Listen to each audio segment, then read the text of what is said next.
আসসালামু আলাইকুম। প্রিয় দর্শক, একটা গুরুতর অভিযোগ নিয়ে আজ কথা বলবো। একজন সাবেক সচিব এবং তিনি অফিসার্স ক্লাবের একজন গুরুত্বপূর্ণ ব্যক্তি, মানে বর্তমানে যে অফিসার্স ক্লাব আছে তার সাধারণ সম্পাদক, এবং একই সঙ্গে বৈষম্য বিরোধী কর্মচারী ঐক্য ফোরামের সভাপতি, এবং তাছাড়াও বিএনপি চেয়ারপারসন খালেদা জিয়ার একান্ত সচিব। ওনার নাম হচ্ছে ABM আব্দুস সাত্তার। উনি এই গুরুতর অভিযোগটা উত্থাপন করেছেন। উনি বলেছেন যে এই বর্তমান অন্তর্বর্তীকালীন সরকারের 8 জন উপদেষ্টার সীমাহীন দুর্নীতির প্রমাণ ওনার নিজের কাছে রয়েছে।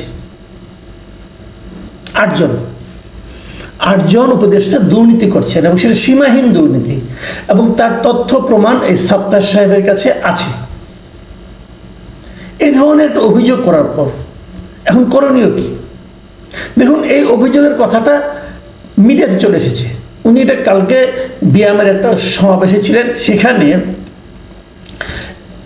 মানে যত প্রশাসনের যত কর্মকর্তা কর্মচারী আছেন প্রায় সবাই সেখানে উপস্থিত ছিলেন,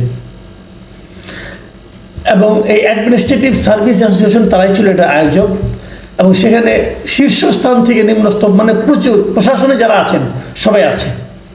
এবং তিনি কি বলছেন শুনে, ওনার কথাটা আমি আপনাদেরকে পড়ে শোনাই পত্রিকা থেকে নিয়ে। উনি বলেছেন, আমি খুবই হতাশ। আমলাদের চরিত্র না হয় খারাপ হয়ে গেছে, কিন্তু জুলাই আন্দোলনের রক্তের উপর দিয়ে চেয়ারে বসা অন্তত 8 জন উপদেষ্টার সীমাহীন দুর্নীতির তথ্য প্রমাণ দিতে পারব। গোয়েন্দা সংস্থার কাছে 8 উপদেষ্টার দুর্নীতির প্রমাণ রয়েছে, কিন্তু কারো বিরুদ্ধে কোনো ব্যবস্থা নেওয়া হচ্ছে না। তিনি যখন এই কথাটা বলেছেন তখন উপস্থিত কর্মকর্তা যারা এখানে ছিলেন সবাই ঠিক ঠিক বলে হাততালি দিয়েছে। কেন হাততালি দিল? তার মানে হলো এই যে উপস্থিত কর্মকর্তারা যারা দুর্নীতি করেছেন, একজন মনে করেন উপদেষ্টা যদি দুর্নীতি করেন, দুর্নীতিটা কীভাবে করেন? ধরেন কোনো একটা নিয়ম, কোনো একটা বদলি, কোনো একটা তদবির, কোনো একটা কাজ পাইয়ে দেওয়া, এই সবই তো এই কর্মকর্তাদের হাত দিয়েই হয়েছে। কাজেই যখন উনি উচ্চারণ করতে পেরেছেন, বাকিরা তাকে সমর্থন দিয়েছেন।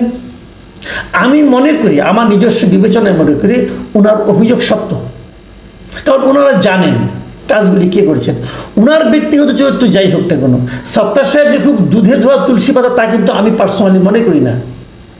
কারণ এই অফিসার্স ক্লাবের সাধারণ সম্পাদক, উনি কীভাবে সাধারণ সম্পাদক হয়েছেন সেটা নিয়েও কিন্তু নানা ধরনের বিতর্ক আছে। যাক, সে আলোচনায় আমি না হয় আরেকদিন যাব।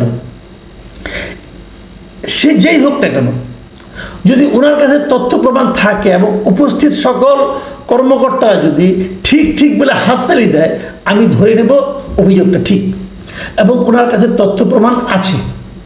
এবং তথ্য প্রমাণ যদি থাকে, কার বিরুদ্ধে আছে? উপদেষ্টাদের বিরুদ্ধে। উপদেষ্টা কারা? তারা মন্ত্রীর দায়িত্ব পালন করছেন, মন্ত্রণালয়ের দায়িত্ব পালন করছেন। তাদের হাতে আমরা দেশকে দিয়ে রেখেছি। আমরা যাদের হাতে দেশের দায়িত্ব দিয়েছি সেই লোকগুলো কারাপ্ট। এটা ভাবতেও তো আমার গা শিউরে ওঠে। এটা কিভাবে সম্ভব? কিভাবে সম্ভব? তারা দেখেন কত বড় একটা আন্দোলনের মাধ্যমে তারা কিন্তু দায়িত্বে গিয়েছেন। আমি বারবার বলে এসেছি, শুরুর থেকে বলছি যে যাদের নিয়ে উপদেষ্টা পরিষদ গঠন করা হয়েছে এই লোকগুলোকে আমি ম্যাক্সিমাম লোকগুলিকে, 2-1 জন বাদ দিয়ে আমি ম্যাক্সিমাম লোককে যোগ্য মনে করি না। এটা আমি শুরুর থেকে বলতাম। আর পাশাপাশি আস্তে আস্তে এটাও বলতাম সম্ভবত লোকগুলি সৎ। এখন দেখা গেল আমিও জানি না, আমিও ভুল জানি। আমি অবশ্য শেষ দিকে 2-1 জন উপদেষ্টার অসততার কথাও বলতাম শেষ দিকে, কিন্তু উনি তো 2-1 জনের কথা বলেন নাই, গুনে গুনে 8 জনের কথা বলেছেন। তাহলে এই 8 জনকে থাকবে? এই 8 জনকে কন্টিনিউ করবে? যদি কন্টিনিউ করে, এর মধ্যে যারা দুর্নীতি তারা করেছে আরো দুর্নীতি করার সুযোগ তাদেরকে আমরা দেব? কোন 8 জন? উনি নাম বলেন নাই। তাহলে আমি তো সবাইকে, এখন তো আমরা সবাইকে সন্দেহের চোখে তাকাবো। হয় ওনাকে নাম বলতে হবে। আমি মনে করি সরকারের উচিত হবে, দুদকের উচিত হবে যে সাত্তার সাহেবকে জিজ্ঞাসা করা হবে কোন 8 জন, এবং সেই তথ্য প্রমাণগুলো আমাদেরকে দিন এবং আমরা সেইগুলোর আলোকে তাদের বিরুদ্ধে অ্যাকশনে যাই। ডক্টর ইউনূস সাহেবের উচিত হবে সাত্তার সাহেবকে ডেকে জিজ্ঞাসা করা, ভাই তথ্য প্রমাণগুলো আমাদেরকে দিন, আমি সেই আলোকে এগুলোর বিরুদ্ধে অ্যাকশনে যাই। যদি না দেন, যদি না চান, যদি দুদক না চায়, ডক্টর ইউনূস জানতে না চায়, তাহলে কিন্তু এই দুর্নীতির দায় কিন্তু দুদককেও নিতে হবে, ডক্টর ইউনূসকেও নিতে হবে। কি দায়? প্রশ্রয় দেওয়ার দায়। তার মানে কি ডক্টর ইউনূস এদেরকে প্রশ্রয় দিচ্ছেন? আমি জানি না এই 8 জনের মধ্যে ডক্টর ইউনূসের নামও আছে কিনা, আমি বলতে পারবো না। আমি এখন সন্দেহ সবাই কি করবো? যতক্ষণ পর্যন্ত এই 8 জনের বিরুদ্ধে অ্যাকশন নেওয়া না হবে, যতক্ষণ পর্যন্ত এই 8 জনের নাম প্রকাশ করা না হবে, ততক্ষণ পর্যন্ত আমি সকল উপদেষ্টাকে মনে করব যে সেই 8 জনের মধ্যে আছে। এবং আমি জনগণকে মনে করি, জনগণও তাই মনে করবে। এখন বিষয়টা কিন্তু একদম ওনাদের কোর্টে যেয়ে চলে গেল। কি করবেন ওনারা? ওনাদেরকে ভালো মনে করে, ওনারা কিন্তু জনগণের ম্যান্ডেট নিয়ে আসেন নাই, ওনাদেরকে ভালো মনে করে দায়িত্ব দেওয়া হয়েছিল। এবং সেই ভালো মনে করা দেওয়া দায়িত্বের তারা যে এমনভাবে অপব্যবহার করবেন, এটা আমরা কেন ভাববো? যখন আমরা প্রমাণ পেলাম, তথ্য প্রমাণ আছে বলে একজন দাবি করলেন, তখন কিন্তু আমরা আতঙ্কিত বোধ করছি এবং আমরা এটা একটা কড়া সুবিচার চাই। এই সুবিচার কি ডক্টর ইউনূসের সরকার অথবা দেশের স্বাধীন প্রতিষ্ঠান দুদক করবেন? দুদকের কি সে মেরুদণ্ড আছে?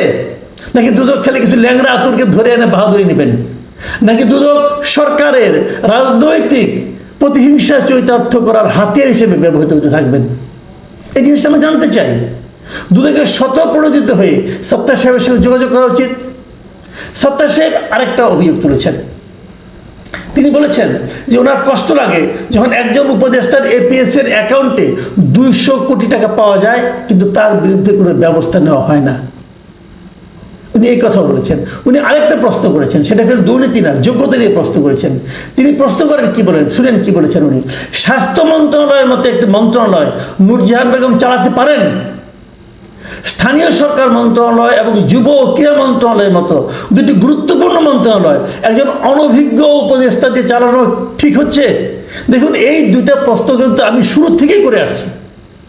আমি ছোট মানুষ, আমার কথা গুরুত্ব কেউ দেয়নি, কিন্তু আমি কিন্তু শুরু থেকেই এই প্রশ্নগুলো করছি। যে কোনো প্রশ্ন আমি করছি, তার মধ্যে এই দুইটা প্রশ্ন আছে যে কে নূরজাহান বেগম, স্বাস্থ্য খাতকে উপলব্ধি করার জন্য ওনার মধ্যে কি অভিজ্ঞতা আছে, কি যোগ্যতা আছে।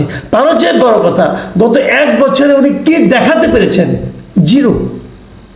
আসিফ মাহমুদ সজীব ভুঁইয়া উনি কি করছেন, কি দেখাচ্ছেন?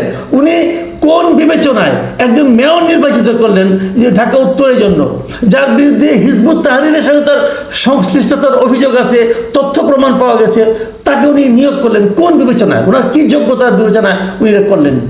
ওনার কেন মনে হলো? ওনার ইচ্ছা ওনার হয়ে গেল? এটা কোনো রাজত্ব নাকি? উনি চাইলেই সব করতে পারেন? উনি চাইলে ওর হয়ে গেল? এটা হয় না। একে নিয়ম নীতি লাগে। যাকে নিয়োগ করেছেন ওনার কি কোনো ধরনের এই ধরনের প্রশাসনিক অভিজ্ঞতা আছে? নেই। আমরা শুনেছি উনি অন্য একজন উপদেষ্টার কাজিন হন এবং এটাই তার যোগ্যতা। ভাই, এই দেশটা কি আমি আর মামুদের নাকি? কি ভাই, কি শুরু হয়েছে দেশে? এরা দণ্ডমুণ্ডের কর্তা হয়ে গেছে। আবার উনি কি করলেন? দক্ষিণে মেয়র যিনি নির্বাচিত হয়েছিলেন বলে আদালত রায় দিয়েছে, তাকে শপথ দিতে দিলেন না। তো এই হলো তার গর্তমি। তাকে এই সত্তার সাহেব অযোগ্য হিসাবে কিন্তু বলেছেন, ইঙ্গিত করেছেন। আমি জানি না এই সমস্ত বিষয় ডক্টর ইউনূসকে স্পর্শ করে কিনা, বাট করা উচিত, করা উচিত। কেবল যদি এগুলো স্পর্শ করে, যদি উনি অ্যাকশনে যেতে পারেন, তাহলে প্রমাণিত হবে যে ওনারও যোগ্যতা আছে। নতুবা উনি মেরুদণ্ডহীন, অযোগ্য, অথর্ব একজন প্রধান উপদেষ্টা হিসাবে ইতিহাসের কাছে